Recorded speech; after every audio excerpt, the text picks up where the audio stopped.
გამარჯობათ ბავშვებო, დღეს მოგიყვებით ლომების შესახებ. ლომი ჯუნგლების მეფე. ყოველი, რომელსაც ყველა მეფედ იცნობს. ლომს ხშირად ჯუნგლების მეფეს ეძახიან.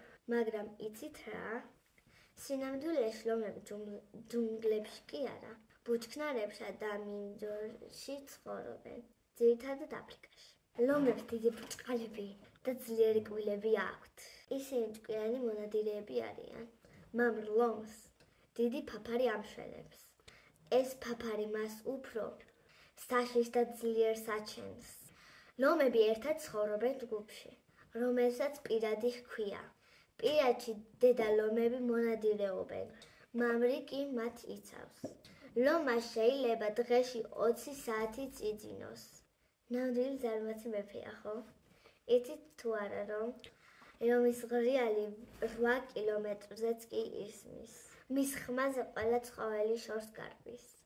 მოკლედ, ლომი მართლაც ძლიერი და შთამბეჭდავი ცხოველია. ამიტომაც ვეძახით მას მეფეს. ლომები მტაცებლები არიან, ანუ ხორცს ჭამენ. ყველაზე ხშირად ნადირობენ ანტილოპებზე, ზებრებზე ან სხვა ცხოველებზე. ლომის პატარა შვილი ლეკვია. ლეკვები ძალიან საყვარლები არიან. ისინი თამაშობენ, დახტიან და ერთმანეთს ებრძვიან, როგორც ბოქსიორები. დედა ლომი მათ ძალიან უვლის. ისწავლიან ნადირობას და ცხოვრებას პირადში. მადლობა რომ მომისმინეთ. თუ გიყვართ ლომები, დაალაიქეთ ეს ვიდეო და გამოიწერეთ ჩემი არხი.